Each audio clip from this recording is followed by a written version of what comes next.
Hi, this is Suzanne, and I figured I would give you a quick tutorial on how to sew our top stitching on the waistband for these shorts. So we're going to do multiple rows of top stitching through the waistband and through the elastic that will help give us the gathered waistband look that we want, which keeps everything under control instead of looking bulky on these shorts when they're worn.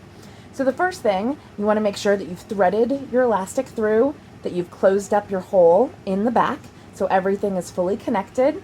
And then you're going to go ahead and give your waistband a good stretch. You want to make sure that the ease is evenly distributed all the way around. You don't want the front to be completely flat and all your gathering to be in the back, or all of your gathering to be in the front, or smushed all into one little corner. You want that gathering to be even all the way across. So just go ahead and give a little stretch, and then you can adjust a little bit around.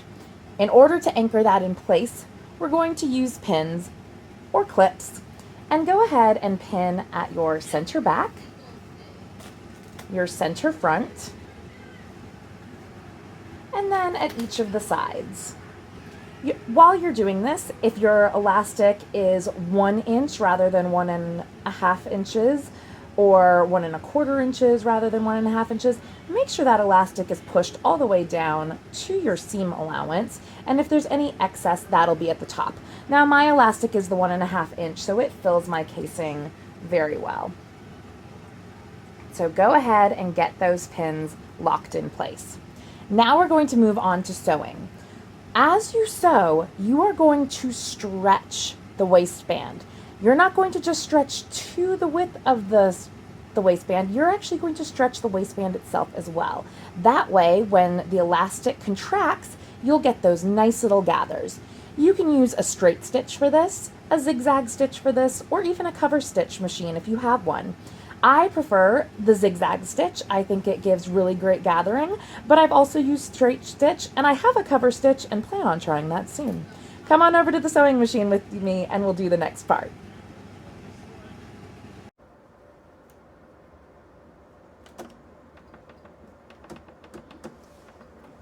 All right, here we are at our sewing machine. I'm going to be sewing today with a zigzag stitch.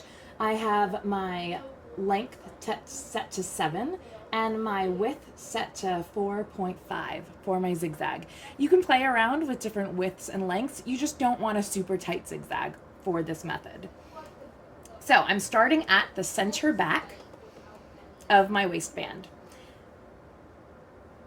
And I am dividing my waistband into thirds because I'm going to do 2 rows of stitching. You could do 3 rows of stitching, you could do 4 rows of stitching. I think any more than that and we're gonna get a little too extreme on our number of rows of stitching, but play around with it, see what you like, and you can figure it out from there. So go ahead and plant your needle. Make sure to do a lock stitch to start,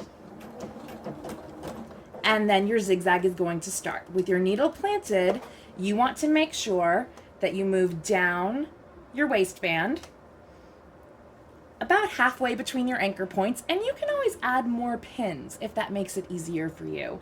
For me, I've been doing this a while, I just do key anchor points, but feel free to do what's going to work best for you.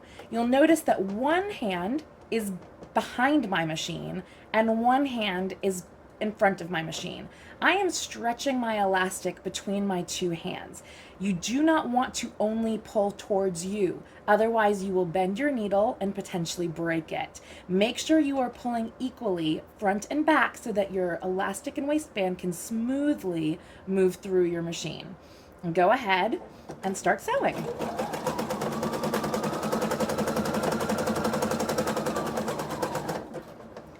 Once I get to where I'm holding on, I'm going to move on to my next anchor point right here at my hand. Once again, I'm going to hold on behind the machine and in front of the machine, stretch fully between the 2, and then sew forward.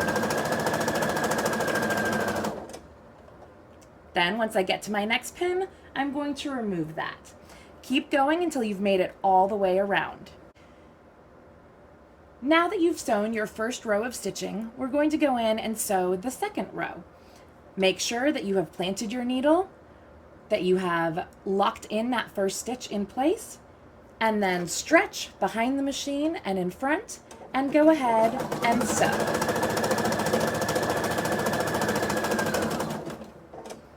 Make sure your needle is planted, move your waistband around, go ahead and stretch again, and sew. Once you've made it all the way back around to your starting point, make sure to back tack to lock that stitch in place and trim off any extra. Now that you have both of your rows of stitching in place, you can see how gathered your waistband is. This is what it's going to look like.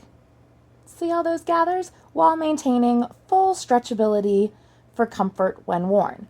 Now, it can be tempting to say, I'm done. I did 2 rows of stitching, but we're not done yet.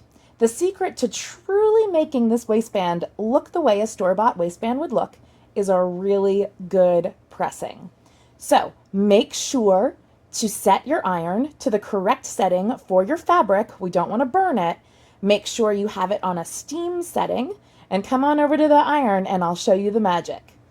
Make sure that it is on the correct setting for your fabric and that you have the steam function turned on. That steam is a big part of what's going to help our waistband lay correctly, and it's going to help our elastic contract back to its original size because it can get stretched out a little bit with all that stitching we just did.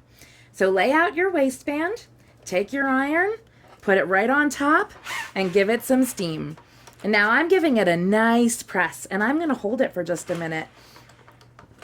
And you can see how all of that gets nice and crinkly and it lays so much flatter than it did. It was so much bulkier when it was on its own. So now here's the front. So we've got the before. We're gonna give it all that steam and it just starts to shrink right up and we're getting it nice and flat. And you wanna give it a really good press. You can of course do this around the end of your ironing board. That's slightly easier with round objects. I'm doing it like this because it's just a little easier for me to video. But you can see how nice and tight that is getting in all those gathers. So work your way around. Don't be afraid. Use lots of steam. You cannot overpress this waistband. The only thing you could possibly do is have your iron set too high and then you could burn it. We definitely don't want to burn it. But we're getting all those great crinkles.